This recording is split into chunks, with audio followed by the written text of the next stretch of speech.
Hi everybody and welcome to another edition of the We Are Mission podcast. I am Gerard from Mill Hill Scotland and I'm delighted today to be joined by Father Bernard Fox and Mill Hill Missionary. Father, thanks for joining us. Lovely, a pleasure. So Father, for people who don't know about you, can you tell us a wee bit about your background? Okay, I was born in the Republic of Ireland, right on the border between Fermanagh and Monaghan, so I was born on the Monaghan side. My parents are from the north of Ireland, Fermanagh and Tyrone. What would you like to know? I grew up in Donegal mostly. I went to a Protestant school for 2 years, had a very good experience. The family came to Scotland in 1958. I didn't really have a long time in Duntocher where we settled, because in September 61 I went to a minor seminary training Mill Hill Missionaries in Lochwinnock, Renfrewshire. So that was the beginning of my interest in Mill Hill. I don't think at the age of 12 when I went there that I had absolutely decided. I had very vague ideas of what a missionary was, but that was it. And then it started the ball rolling. So from there I went to a place called Freshfield near Liverpool, where I did my A-levels. From there to Holland for 2 years to do philosophy. And then I took an interesting break. I went with VSO for 2 years to teach English. I was supposed to go to Papua New Guinea, and then about 6 months before I went, they changed their minds and they said, would you go, instead of helping people build houses, a housing project on a beach in Papua New Guinea, which really excited me. They said, would you like to go and teach English in a French-speaking college in North Cameroon? So eventually I went, and it was a wonderful, absolutely wonderful experience. That was a really important experience in my decision to continue as a missionary. What I saw there. So in terms of, see if we dial it back a wee bit, what was growing up in rural Ireland like, and did you find it a bit of a culture shock coming to Scotland? The language was a huge culture shock. I remember my mother sent me down to buy potatoes and carrots and a few other things, and the first shop I saw was the post office. So in Ireland, the post office also, it was a grocery shop. So I went in and did my spiel, and she says, potatoes? She said, we sell stamps here. I had to sort of ask her several times, what. So it was a bit of a culture shock, yes, yeah. But we managed. Duntocher is about half Donegal to start with. And that it's quite an Irish area, isn't it? It is, yeah. In terms of when you were at school, what sort of subjects interested you? Geography, I think. Geography, history, very, very interesting. And then literature, I suppose. Yeah, those were and I suppose I have to say religion. Yeah, obviously, yeah. That's the thing. Did you have a notion of being a priest, even at a young age? It was more a missionary. Where I grew up in Donegal, I was very fortunate to meet a Spiritan. They used to call them Holy Ghost fathers at the time. A Spiritan who was a distant relative of mine, Father Ed Gorman, and he'd had a bad accident in Nigeria where he was working, and I always forgot. And it was one of the reasons why I thought I will learn French. Just very quickly, the word for paraffin in French is pétrole, so it's spelled exactly like petrol without any. The word for petrol is essence. So he had a boy, they call him boy, a servant, a helper, who came from Cameroon, whose English was very bad. He confused paraffin with petrol, put petrol into his fridge. It was one of these petrol fridges, and the thing blew up, and so he messed up his 2 legs, so he really had to come home. But he was a wonderful, cheerful guy who told lots of stories about the missions on the Adamawa Plateau in Nigeria, and that kind of fired me, I think, from a fairly young age. Right, fantastic. Yeah. In terms of your family, did faith play a big part in your life? Were you from a kind of traditional Catholic family? I mean, you said you went to a Protestant school, so there might be a story there. Very traditional. My mother was the sort of, she pushed, in a nice way, religion. She wanted to be a nun herself. She was educated by the Louis nuns, which was very unusual. She was the only person in her family to get a formal secondary education. She didn't have the 1,500 dowry at the time, so she got married instead, encouraged by the Louis nuns. So there was a big influence there.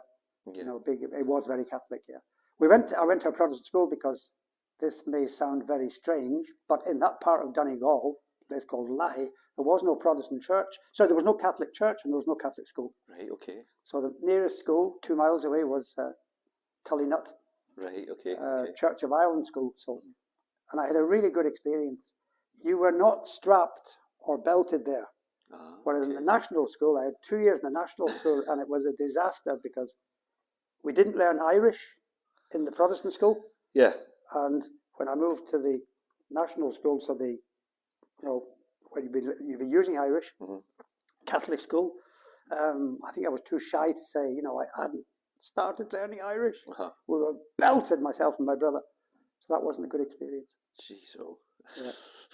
And so you mentioned the Spiritan Father there, in terms of, would you say he was the kind of catalyst for you deciding to take up a vocation? Or was there other people involved? I think he was the catalyst initially. I thought this is, you know, I never thought of that, but there was the stories really linked up, and I thought travel and all the rest of it, all sorts of strange ideas, you know, when you're 6, 7, 8, 9. But the other big influence so I grew up in Donegal, near Donegal town, and there was a lovely family there called the Gildays. Now, they moved to Scotland in 56, I think. Right. We moved to Scotland in 58. 2 of the boys, Ronnie and Pat, went to Lochwinnock to start training as Mill Hill Missionaries. So when I finished primary school in St Mary's Duntocher and was seriously thinking of, it was more missionary than priesthood, you know. When I started looking around, you know, and I met them during the holidays, and they said, the football's great. You know, there's a few tyrants and there's a few other things that are not great, but the football is great. Come. That was one of the influences. Probably the big influence, you know, because I knew the 2 of them. So I went to Lochwinnock in September 1961. And in terms of, you know, taking up a vocation, was there any parts of it that you found surprising, or anything that you maybe didn't expect? That I didn't expect. I don't know if it answers your question, but I suppose one of the things that still mystifies me, I can't remember how many was, I think there must have been about 30-something in my class. And there's only 2 of us that went on, continued. And I was kind of a bit surprised at that, you know, because I wasn't more intelligent than some of the other guys. One of them went on to become a top lawyer in Canada, and, you know, and there's others, you know. So I was a bit surprised that, you know, they all left and I stayed. So the ways of God, or whatever. And just in terms of, so you've told us a wee bit about some of the influences there, right? Was there a kind of final moment where you said, I've discerned my vocation, this is what I want to do? My 2 years in Cameroon as a VSO English teacher were, I think, very important. Because you can decide, you know, we lad from Duntocher deciding to become a missionary, well, you've never been on the missions. You can have romantic ideas, reading magazines. You couldn't say watching films at the time because we didn't really have much access to that. Just an aside on that one, when we were in Lochwinnock, I think it was the end of the first year, we were told by the person in charge of us that a missionary, a real live missionary, was going to come and show us films about his mission. And this lovely man, Monsignor Ireland, who was English, turned up and he showed us slides and films of the Falkland Islands. We saw virtually no Christians. It was all about sheep and stamps. And that wasn't a wonderful experience because, you know, I wasn't really interested in sheep. So going to Cameroon as an English teacher, in a French-speaking environment, it meant I could move around during the holidays, and I got a first-hand look at what missionaries were doing. And having been on the continent in the Netherlands in 1968, where everything was happening, you know, the barricades in Paris and all the rest of it, I think I went with an open mind. I wasn't sure that I wanted to continue as a celibate male missionary. And I also had some ideas about, missionaries going to disturb people's culture and impose their own. And the people I met, they were mostly French and Canadian. They completely contradicted, not so much in the spiel, but in what I saw. One guy there, he'd been there for 17 years and he had not baptized anyone. He just stayed in the village, learnt the language, went to the fields with the people, got sick with them, eventually started a health center and then a school. And it was only after 17 years, one person said to him, why don't you talk to us about your God, about what keeps you going? Why do you go into that room and do these things? He was saying Mass on his own. But that really impressed me. It was a very respectful, sort of almost gentle way of offering, but wait till you're asked. So that was a really important experience. Yeah. Just in terms of the actual term vocation, what does it mean to you in a broader sense? I think it's probably at the core of what it means to be a Christian. Many of us were brought up to believe that being a Christian is about saving your soul and getting to heaven. And as I said this morning across the road, where I was saying Mass in Nazareth House, I said that can be a very selfish pursuit if it's just me getting to heaven on my own and to hell with everyone else. The kind of image I used, and it's useful for me, is Jesus did not come to offer us an evacuation plan to escape from this bad world, but he offers us a transformation, a plan for transformation. So for me, vocation is, from our baptism, we are called. Yes, we want to get to heaven, but if we want to use that language, for me, we get to heaven as a byproduct of doing this other thing, and that is going out and being involved, going out sent, powered by the Spirit of the risen one, to transform, to allow God to use us to transform societies. And that was very definitely my experience in Cameroon, And just, you mentioned that you obviously had a kind of powerful experience with a Spirit Father. Why did you not choose the Spiritans, or what made you choose the Mill Hill Missionary? I didn't know any Spiritans in Scotland at the time, whereas I did know Ronnie and Pat Gilday, who are, I think God uses ways like that. That's the honest answer. I knew very little about Mill Hill. There weren't any Mill Hill missionaries that I knew at the time in Donegal. Yeah. So it's a very sort of human thing, I think. It's, yeah. Well, that's great. That's the whole experience, isn't it? Is there a saint or a scripture passage that defines or inspires your vocation? I had on my ordination card, I was ordained in 1976 in the snow in Duntocher. I had on that the call of Abraham,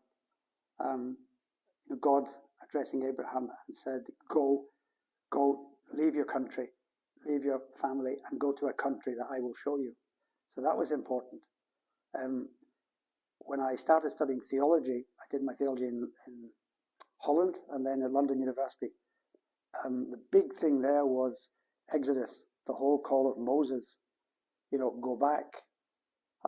God appearing to Moses saying, I have heard the cries of my people who are suffering in Egypt. And then he says to Moses, go and tell Pharaoh, let my people go. And that sounds very, very grand. But in actual fact, that was the core biblical text that keep not just me, but us as a group going, in Cameroon. That's what we're. So it wasn't so much.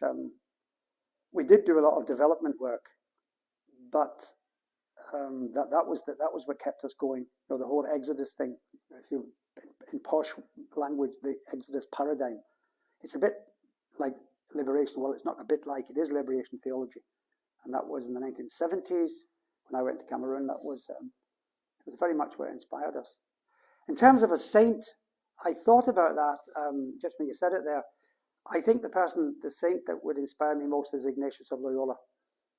So my theology was done by the Jesuits mostly, But even before that, I was always fascinated by Ignatius, who was very much a man of the world, and yet he had this experience, and his burning desire was to share his experience of God with other people, because he felt that was liberating. So that would be fantastic. And that's why I lived in the Basque Country for a whole year, so St. Ignatius' shadow is very, very vast in the Basque Country. It's a very Catholic part of that part of the world. Just in terms of, I think people looking from the outside, when someone chooses to be a religious sister or a priest, I think they think that it's very linear and very black and white. But having spoke to lots of priests and religious sisters, I know that that path isn't always straight, and I know that it's filled with lots of kind of difficulties and challenges, and there's going to be times before you become a priest, while you're a priest, and things like that, that are very difficult and very challenging, and you need to draw strength from somewhere. So, Father, where would you say that you draw strength from?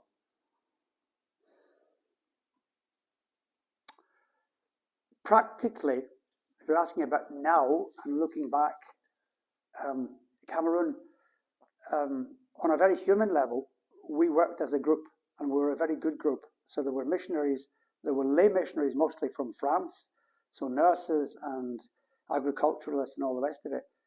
There were several, not many sisters. There was a few religious sisters that came in later on.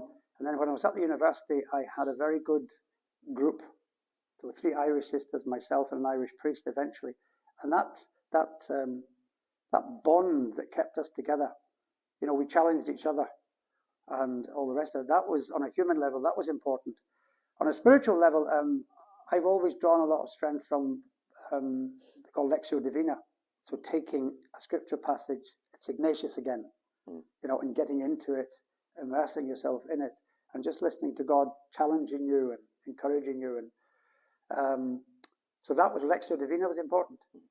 In Cameroon, it was virtually impossible, but at the moment, a big influence me would be, a big support would be spiritual direction.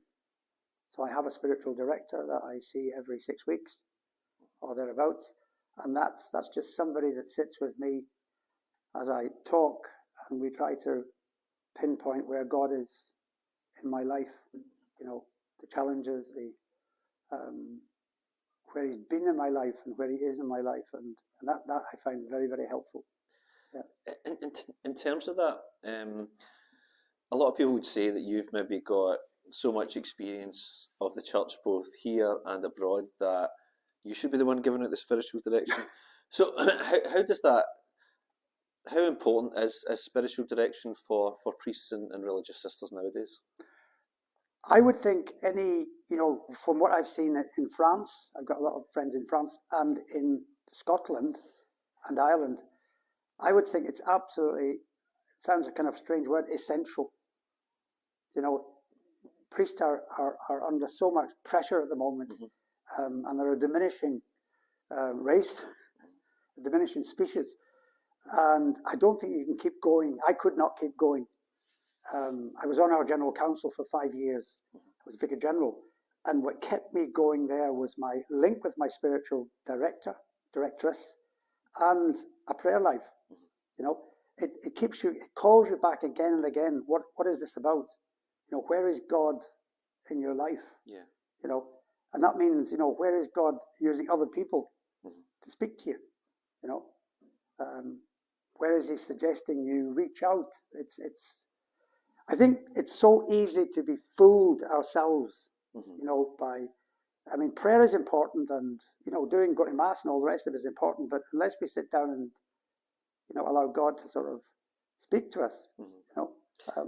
Do you think sometimes that we live in our own wee faith echo chambers, and sometimes it's good to have somebody like that who can expand us a wee bit and develop us and things like that? Yeah.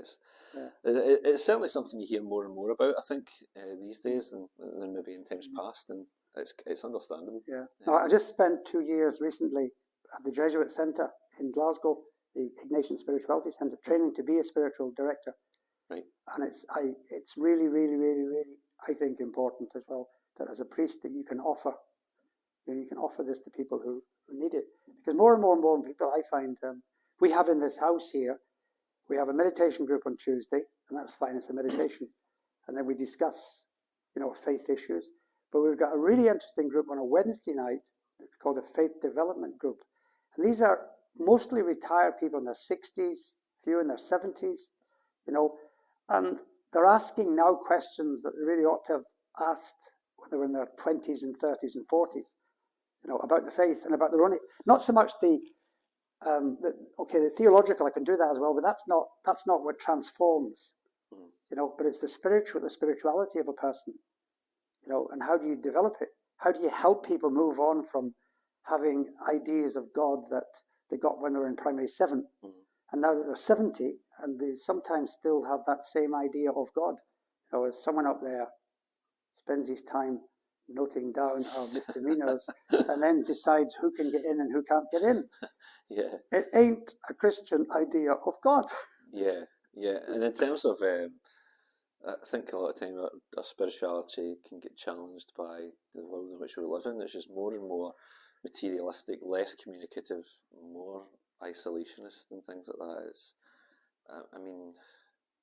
I think if we just take, for example, some of the conflicts around the world, people sometimes seem to get intensely focused on them and then they forget about it. But it's still happening, and it's very. I think it's more difficult nowadays to live with all the kind of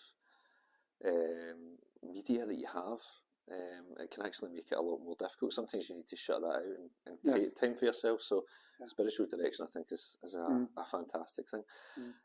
Just getting back to your, let's look at your kind of vocation timeline. So tell us when you were at seminary, when you were ordained, and what happened after that, where you were sent. Okay, so I was ordained a priest in 76 in Duntocher in the snow, and in 77 I went to North Cameroon. Actually, to not the same place, but the same area. Adamawa is the size of Ireland. It's massive, huge, big. It's Wild West. It was very undeveloped with no phones, no electricity.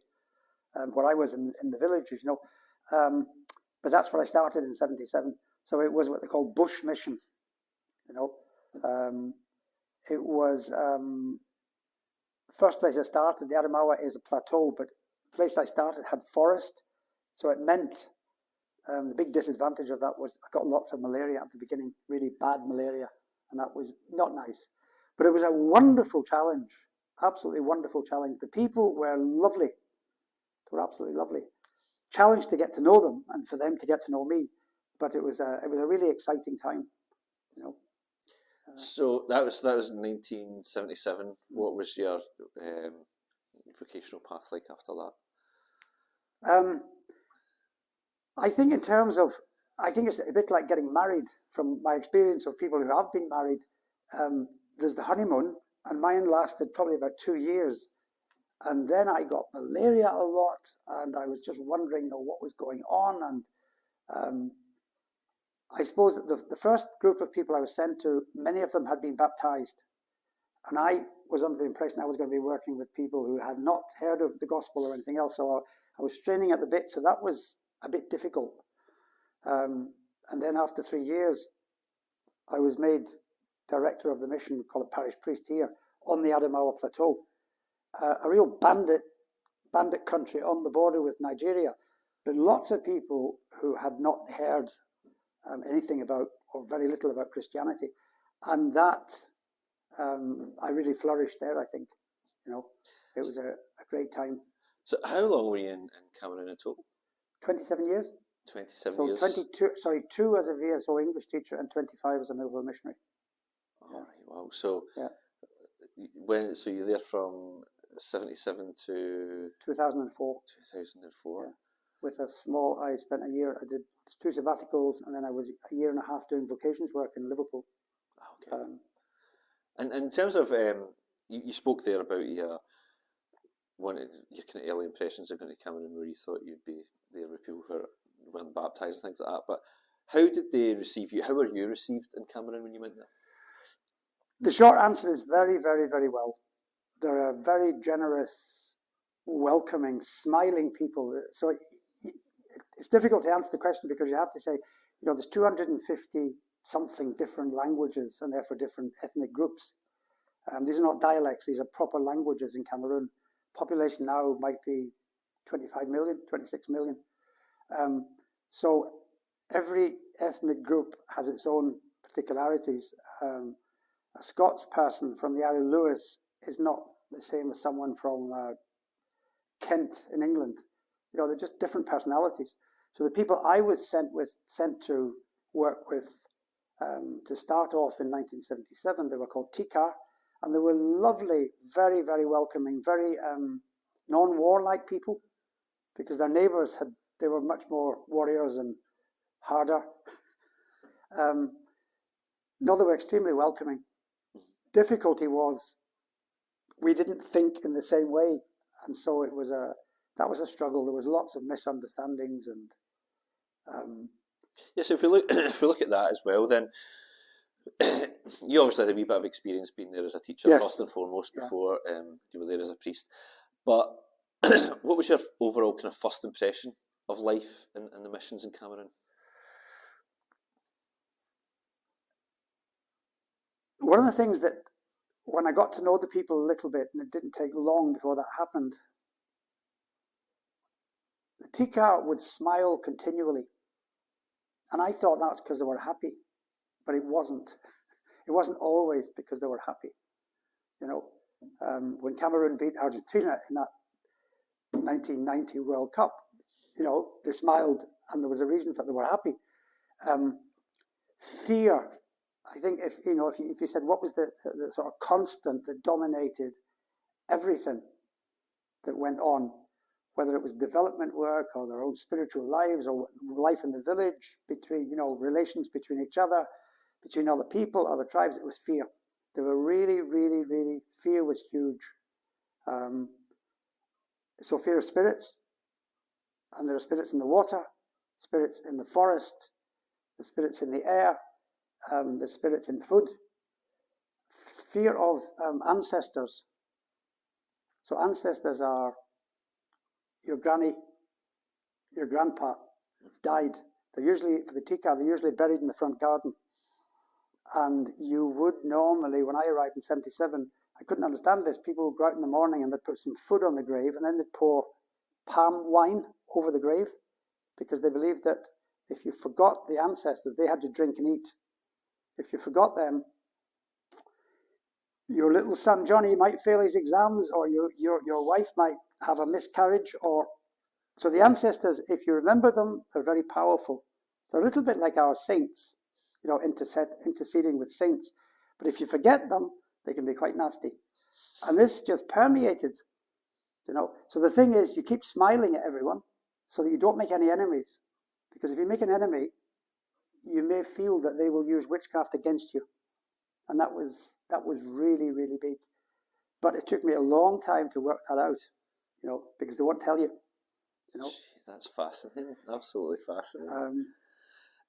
Right, now you mentioned the World Cup there, and obviously there's I'm assuming you probably get stories attached to that, because Cameroon's their kind of football and prowess started to really bloom in the 90s, things like that. But anyway, I'm digressing a wee bit because I'm a football daft. But do you have any kind of standout memories or stories from your time on the missions in Cameroon? Where do you start? I'll limit it to one or two because we don't have all day, I suppose. So I arrived in 1977, and a wonderful parish priest who had taught me in Holland many years before, he taught me liturgy, Father Ben Beemster, and he hadn't had a holiday for nearly 5 years.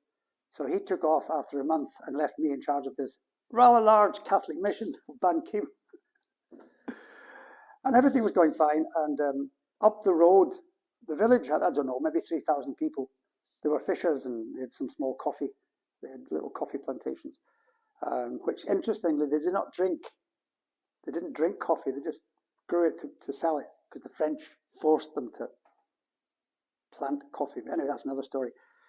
Anyway, up at the other end of the village, there was a very nice Norwegian Lutheran mission, and they had a health centre with a small maternity. So I've arrived there 1 month, I came with a few books, and one of the books I brought was someone gave me as a going away present, Where There Is No Doctor. So it's a translation from the Spanish. A wonderful book with lots of illustrations of what to do, when, and how. So the priest's wife, the priest was a Lutheran priest.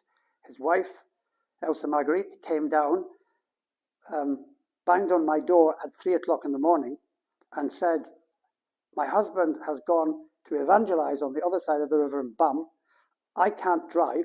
There's a Muslim woman who really needs a cesarean. Could you take her to the hospital in Fumban? Now, Fumban was 100 kilometers away. The road was not tarred. There was none of it. The road was quite, let's say, bad. So I said, fine. So we got into the car, this lovely lady, and her husband was there as well. He was Muslim too. And we took off. And of course, what happens? About 2 hours into the journey, the baby decides to come. So I thought, I'm not a midwife. So I said to the husband, do you know anything? He says, we're not allowed to in our religion to even look at the birth. So there was me asking him to hold a torch at about 4 or 5 in the morning. And I delivered twins. They both died. And I was absolutely devastated. What helped was when I got back, because when they died, I thought, let's go on to the hospital because the woman needs attention. Husband said, no, we go back. But first of all, I had a little spade at the back, so we dug a hole, beside the road, and we buried the 2 children because it was the custom that they had to be buried. If they died during the night, they're buried during the night. So I was absolutely devastated. Anyway, when I got back, I was told that they were actually dead, probably dead in the womb before I left.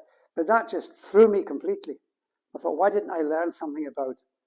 I'd learned something about mechanics, and I'd learned something about building before I came out, but nothing about delivering babies. So that was one experience that stayed with me. About 2 months later, I was asked to take another baby, but to a different direction. It was actually nearer, 60 kilometers away, and we delivered it in the car, and that one was okay. And when we got back, the woman said, can we have it baptized in 3 weeks' time? And I said, that's fine. What name would you like to give it? Bernard. Bernard. But that was one really, it kind of threw me a bit. I didn't go out to Cameroon to do this kind of work. So eventually, when I moved to the next mission, where there was a health center, I did a lot of traveling, taking sick people to hospital at night. There were 5 African sisters. One of them was a midwife. So I said, after we had a few more experiences of this, of babies deciding to come, I said, I'll drive, but I'm not carrying any more people. Sorry, I'm not going on my own anymore during the night. Then the sister said, we're not allowed to be on our own with a man in a car, certainly not at night, if we're under 40. So I said, what? So we made a big song and dance about this. And we had the rule changed. So then I traveled with a midwife who was under 40, and she was a nun, a lovely person.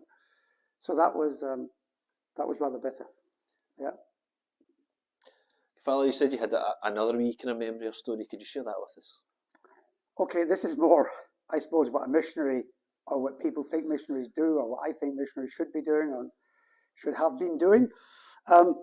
So I'm still working with the Tika, 8 kilometers away, 5 miles. There's a beautiful village called Bandam. And when I arrived there in 77, I am met one day by a very feisty lady called Agatha in English. And she says, I was baptized by the Germans. She was the first person to be baptized in her tribe. Didn't know much about her. But she was actually a wonderful character who had gone around. She was baptized in 1916 by the fleeing Germans who lost the First World War in Cameroon. And she went around, and when there was no missionaries for 8 years, Agatha kept she went around and she told the stories that she'd learned when she was being prepared for baptism of Jesus. And she started baptizing people. Not huge amounts, But this was the Agatha. And she says, the next time you go to Bafoussam, she handed me a fat envelope with 200,000 francs, not as much as it seems. 200,000 was probably about 200 pounds. And she says, I want you to buy me 80 sheets of aluminium because I'm going to roof my house. And I thought, great idea. There was about 2,000 people living in Van Damme. All of the houses were covered with raffia palm, so palm leaves. It was great in the dry season. The difficulty with raffia palm, the roof has to be redone every 4 years, every 5 years. But more importantly, you can't catch water. So for 7 months of the year when it rains, you can catch the water if you've got aluminium sheeting. You can't do it. Who carries the water? The women and the girls. The nearest water was the river Mbam, which was about 3-4 kilometers away. So I thought, great idea. Maybe other people will follow you. So no sooner had I decided that when the night I was approached, I was visited by the chief with his entourage, and he, very typical Cameroonian, not Cameroonian, Tika, he thanked me for coming and all the rest of it. He said, I'm a Muslim and you're a Catholic, you're very welcome here, and all the rest of it. And we went on, and they gave me a little lamb as a present, a live lamb. And I thought, there's something here. You don't just, Anyway, as he was going away, he said, oh, and by the way, this is the reason he came, that lady who came to see you today, Agathe, have nothing to do with her. She's bad news. She's always bringing new ideas into this village. We don't want to hear about them. And that aluminium, Father, if I were you, I'd just give her the money back. And I said, Monsieur le Chef, why? And he said, because les ancêtres vont se fâcher. The ancestors will get very angry if we depart from what they always did, and that was covering their houses with raffia palm. And I couldn't believe it, but I was a young priest, but I thought, And then other people came, even some of the Catholics, that said, maybe just wait a wee while and we'll see. Agatha heard about this. She turned up at night. No, people didn't travel at night. It was only 10 minutes walk, but you didn't. And she says, Est-ce que vous avez peur? Are you afraid? Jesus said that we shouldn't be afraid. Father, do you remember in the boat when they were going down and everyone, and Peter and they were all shouting and screaming and saying, we're going down and what are we going to do? Jesus said, why were you so afraid? Where was your faith? She said, are you afraid of the chief? Are you afraid of the ancestors? And this is me being evangelized by this feisty, she was probably about 70 at the time. Anyway, long story short, I bought the aluminium, it came back, nobody would touch the job. We had to get Banso people from another village to do it. Now, the chief had said, this is coming to the end of the story, the chief had said, on market day, and that was a Tuesday, les ancêtres vont parler. The ancestors will speak before or on market day. And that meant, it was a curse. That meant that something would happen to Agatha, her 5 daughters, or me. Or maybe people around her, nieces and nephews and all the rest of it. So it was quite specific. So I thought, oh my God. I went to say Mass on Sunday, and normally there was about 1,000 people would turn up in Van Damme. Maybe 200 Catholics, and then the rest, they came because they were interested in the dancing, the stories, the music, and also afterwards we had lots of social things. I arrived that particular Sunday, there was about 20 people. There was a madman in the front seat, and then about 10 altar servers, and Agatha and her 5 daughters. And that was it. I thought, what have I done? I have blown it. I've lost a parish. I've lost an entire parish at one fell swoop. Anyway, we let it go. Monday night, so market days on Tuesday, Agatha sends one of her daughters, Ghislaine, to my house, and she says, demain matin à 6h30, mon père, vous serez là, à la maison de ma mère, nous allons faire la messe. Tomorrow at 6:30, you will be at our house, at my mother's house, 6:30. We're going to have a Thanksgiving Mass because the roof is on. The work is finished. So I thought, what's going on? So I turned up, and I was really scared at this time. I turned up at Agatha's house, which was on the other side of the river, went up, And to my great surprise, there was about 200 people assembled outside. We said Mass. We started saying Mass on the veranda.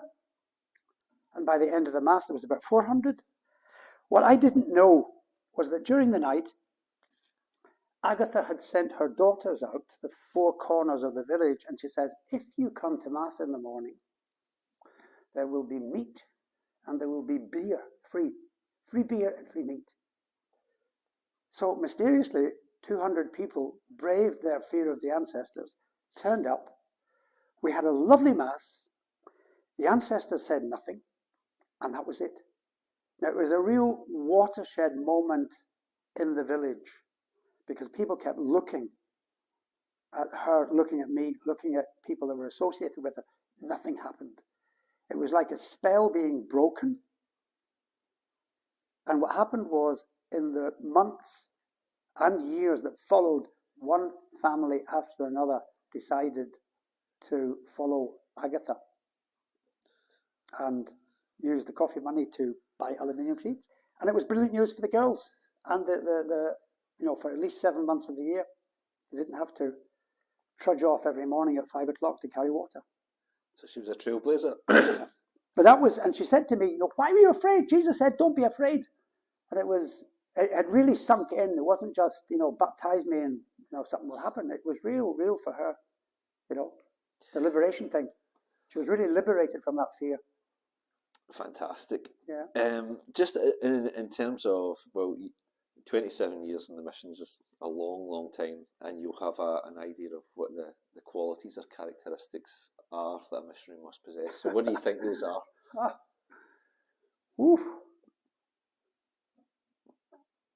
I think a big one would be adaptability. You've really got to be adaptable. In terms of outlook, it's really important, I think, for a missionary, to go into an area like, say, North Cameroon, not with the idea that I'm bringing God to these people, but our image was always, we sit down with them and together we listen to what God is saying to this community. That's really important. It's helpful if you've got some skills as well. If you know a wee bit about mechanics, a wee bit about delivering babies. I'm serious about that because it just happens. And I think probably most important is a real solid belief that you are not going because Bernard Fox wants to go as a missionary to Cameroon. You are going because you're sent. You're called and you're sent by the same Jesus who did the kind of things that missionaries are called to do today. Liberation. So I think that's the most important one. Excellent. And just in terms of you've had many, many positive experiences for your time in the mission. What do you think are the positives about being a missionary? The positives, you have a wonderful chance that few people have, I think, to sit down in a culture that's totally different from your own and appreciate, the riches of another culture, but also to hear what God is saying to that culture. One of the things that we didn't do at the beginning, but we eventually got round to doing it, and that is our parishes were divided into small Christian communities, basic Christian communities. And on a Wednesday, in many places, we would gather in groups of 8 to 10, and they would read the gospel in the language of the people. They read the gospel of the coming Sunday, and then we would just, a little bit like Lectio Divina, we would have silence, and we'd say, now, what is God saying to us through that reading? And then we'd pray, and then we'd come back on Friday, and we'd read the gospel again, same gospel. And this time, it would be, what is God asking us to do? What's our response to this particular, reading? And that was very practical. I remember during Lent once, they said there's an old Muslim woman who lives on her own and people think she's a witch, but her roof is falling in. And so the Christians in that little area, 8 of them, they got together and they gave her a new roof during Lent but as a result of reading, the gospel. So it was, that was exciting. I found that really exciting, that way of being church. Yeah. And just in terms of the impact that the Mill Hill Missionaries had in the areas which you lived, what was that impact? What was it? Was it just faith-based? Could you see it in healthcare? Could you see it in education? Mm-hmm. Well, it's not that we decided not to separate the two. You couldn't separate. I'll give you a very concrete example. So I arrived in Bankim in 1977, as I said before. In 1977, in the Tikar plain that took in, I don't know, maybe 12,000 people, the infant mortality rate was very, very high. So 2 children out of 5 did not make it to 24 months. I got that from the Lutheran Health Center, and they'd been working for years before us. So 2 out of 5 kids. So I was baptizing. We didn't baptize many babies because sometimes it was first generation, and you couldn't. You needed someone to help them to adhere to the Christian faith. But I was baptizing babies today, and then a month later, the parents were coming back and saying, "It's dead. Will you help us to bury it?" Now, it didn't make much sense. Part of the reason, the main reason for it was, now this is a bit delicate. Nestle in the 1970s had waged a massive advertising campaign all over West Africa. And they were trying to persuade women, African women, that their Nestle milk, so I think we had a thing called Cowingate, you're too young to remember that, but Cowingate, it was a powdered milk, but the advertising was trying to convince African women that powdered milk was better than breast milk. And because it came from Europe, a lot of Africans believed it. And the difficulty was the river Mbam was quite polluted. So they were mixing, there was nothing wrong with the powdered milk, but they were mixing this with contaminated water that was causing diarrhea and the babies were dying, So there was no waste, and then we started a big campaign to try and help people dig wells. There weren't many wells around the Tikar plain because people were afraid they thought if you dug into the ground, you're upsetting the female spirit in the earth. And there was a specific female spirit. And so they said God made a river, but it was 5 kilometers away for us to take water. And so it took us a long time to do it, to get them to dig wells. So I worked for over 10 years trying to help people dig wells. We opened there were already 2 schools there, but we opened a big health center in Mayodali when I moved to my next mission. So it was my whole time there. And that's why we had lay volunteers from France and Canada who worked with us, as nurses and teachers. And so it had to go together, Absolutely. Just in terms of, we spoke about the term vocation, the term mission. What does the term mission mean to you? Mission. Ite missa est. It's linked to the word. In the old days, the priest used to say, "Go, the mass is ended. Now go and do it. Do what you've celebrated. Proclaim it. Be bearers of joy, good news." So it's for me, mission has got this. It's about, and our present Pope Francis is very strong on it. He says, mission is an activity that's not just done by professional missionaries. Every baptized person is called and he's sent out. And it's for many people, it's the way we live. For missionaries, it can be much more specific. When people asked, when the question comes up, then you offer the gospel, you offer the good news. So it's got that element in it. But it's definitely going out. We're not just there to save our own souls. And you touched on something there about, you mentioned it during the course of our conversation in terms of lay missionaries. Just how important are lay missionaries, and what's the best way that a lay missionary can live out their mission? Do you mean abroad or at home or? Anywhere, really. Okay. You've obviously had the experience of lay missionaries both abroad and here. Yeah. So what do you think is the best way that we can live out our mission? Yeah. Well, just to to clear up the thing, there will be very few opportunities now in, say, a place like Africa for lay missionaries, because in the past we didn't have nurses and teachers. That now most African countries, not all, most African countries still have. Today they have enough people over themselves, their own nurses and teachers and things. There are still places that, even in Cameroon, where people don't want to go, where there still might be a limited amount. But in terms of, lay missionaries, here, I think the main way we can do it, we live in Scotland, for example. I think we are still very much influenced by the Reformation, the Protestant Reformation. And one of the things, there was a lot of good things that happened at the Reformation. It gave us a taste for the Word of God.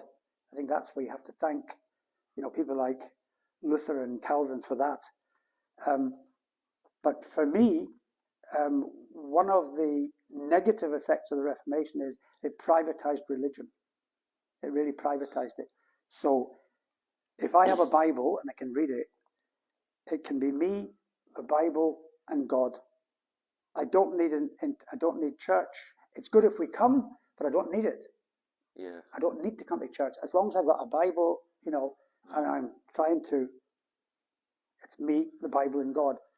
And I think as a result of that privatization of religion, we don't talk. Like in Scotland, you very rarely on buses and things like that, you talk about religion, you think he's a fanatic. Yeah. Whereas in Cameroon, everybody talks about God, about religion. You're traveling all over the place. You can see it. Whether it's pouring palm beer over, certain trees and things like that. But that's God. We're thanking Him for creation. We're thanking Him for being with us. So I think there's a huge need, say, with if you want to call them lay people, baptized people, to first of all live it, and not be afraid to say, when someone asks you, why are you doing that? Because I'm a Christian. Because that's what Christians do. And then maybe if the opportunity arises, you're not distributing tracts maybe at Circuit Hall Street, but if the opportunity arises to explain, Paul says to Timothy, he said, you must give a reason for the faith that is in you. Explain why you're doing what you're doing. And I think synodality and the whole push now, evangelization in this country, I think that's it. That's really it. The present Pope Francis, he keeps saying, we are all missionary disciples. We've all got to somehow find a way of passing on the joy of the gospel. For me, I see a lot of grandparents here, and they do it sometimes wonderfully well, how they pass that on in their own way to their grandchildren. It's more difficult with parents today, but I think we have to find ways of intelligently presenting the Christian faith as a real answer to real problems. That was our kind of mantra in Cameroon. What we're offering in the gospel, it's got to be a real answer, to real problems. Yeah, no, totally agree. And in terms of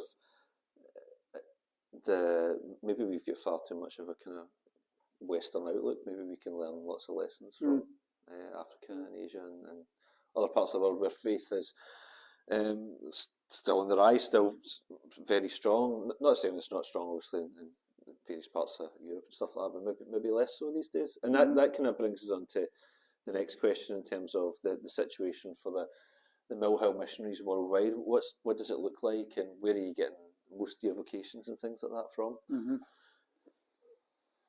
Okay, we're much smaller now than we were. I think there was one point in the 60s we were probably over 1,200.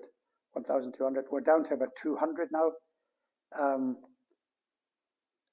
Most of our vocations are now coming from West Africa, so Cameroon producing a lot, and then East Africa, Kenya and Uganda.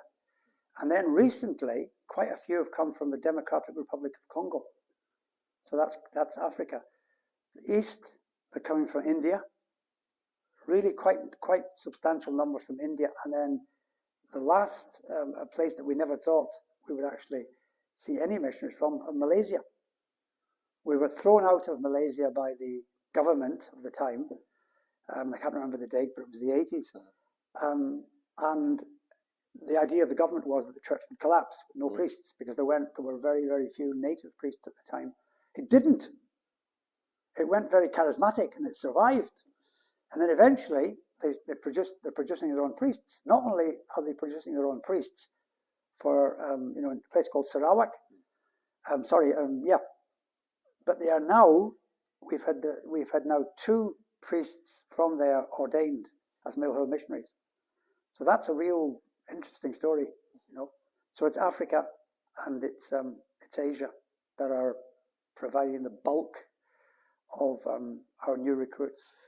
We've got part of our problem, if you want, is there's too many coming forward. We can't take, because of finances, because to train a missionary, and then once he's trained, to keep him, active in the field, it demands a lot of that, and we haven't got unlimited amounts of cash. So that's a big restraint at the moment.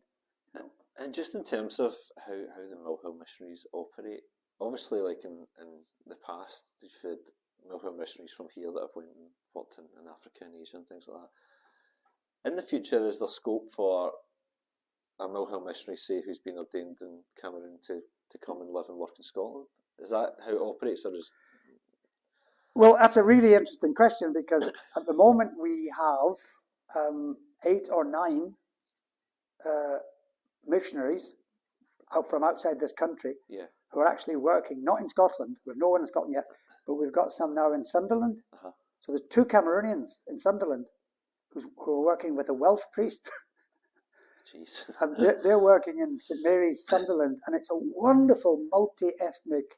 I went down there for a Sunday, and it was a joy to go to Mass, because they sang and they danced, and they were happy people. Same thing in Maidenhead. We've got some Kenyans, Kenyans and a Cameroonian. No, a Kenyan. No, 2 Kenyans in Maidenhead. So it's beginning. We're moving in the opposite direction now. So I would think in the future it'd be very, very likely that we would invite. There would be a proviso, Gerard, a big proviso. It would not be bringing people in here to fill gaps. Okay. So a parish where there's no more priests, we wouldn't be doing that. Yeah.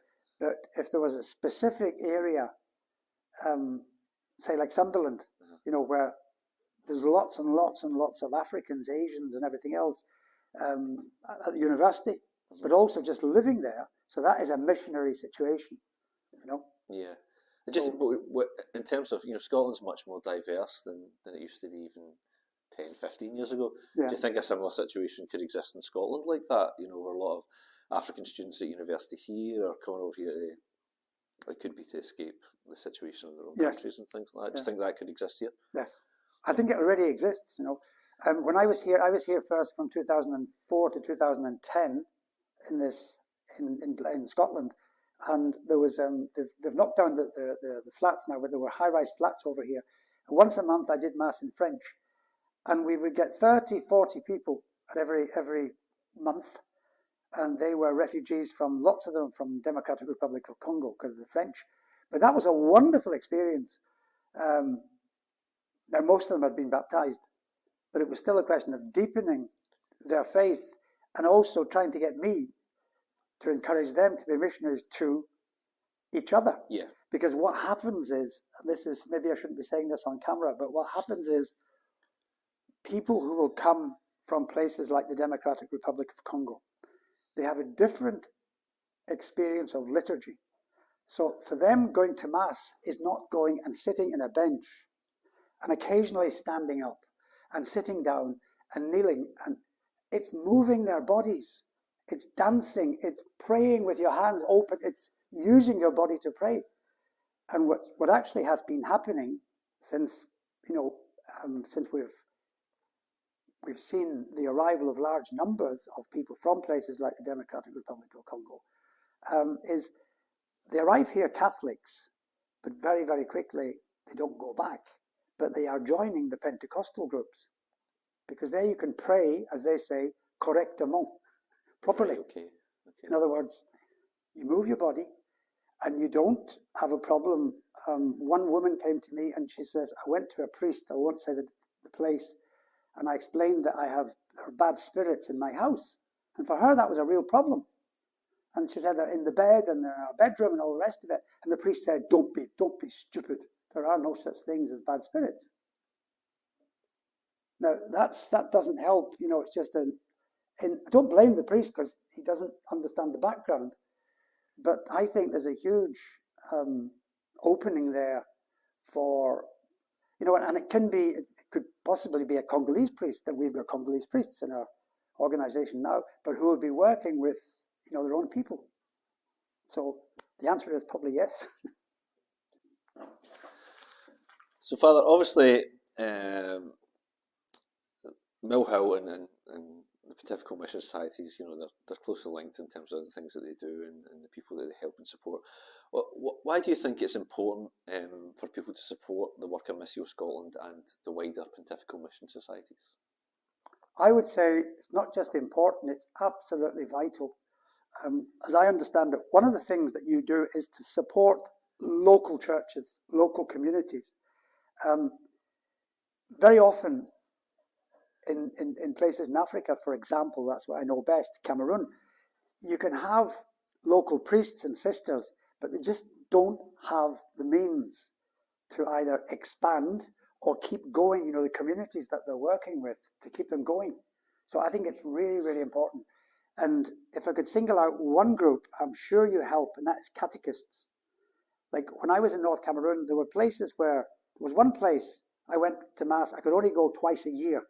It was so remote and the road was so bad. But the communities there are kept going by catechists. We were paying them nothing. We couldn't pay them anything.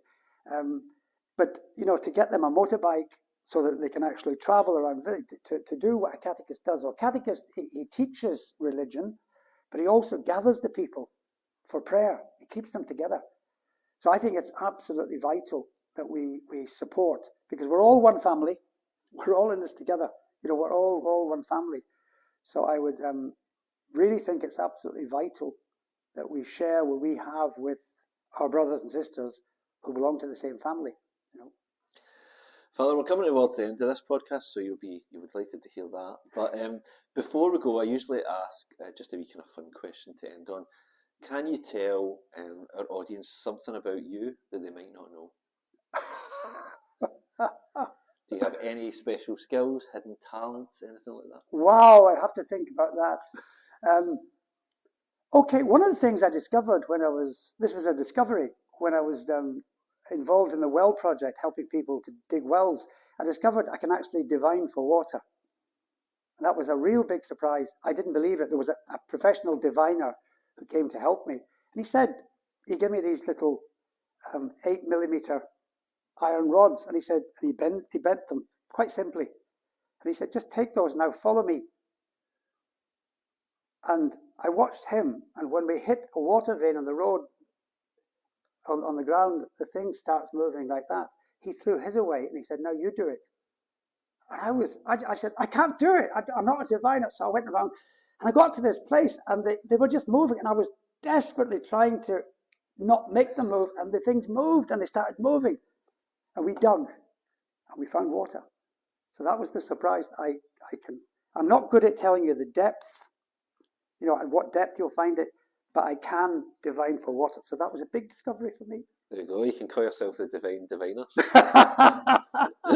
Father Bernard, thanks very much for giving us so much of your time, and thanks for sharing your experience. Thank you. It's been a pleasure. Great. Missio Scotland is the Scottish branch of the Pontifical Mission Societies, the Pope's official charity for overseas mission. To learn more about the work of Missio Scotland, you can visit our website www.missioscotland.com. You can like us on Facebook, www.facebook.com/Missio Scotland. You can also follow us on Twitter, Missio_Scotland, and on Instagram, Missio Scotland. If you would like to donate to Missio Scotland, visit www.missioscotland.com/donate. You can also call us on 01236 449 774 or send donations to Missio Scotland, 4 Laird Street, Coatbridge, ML5 3LJ. Please keep us in your prayers. Thank you and God bless.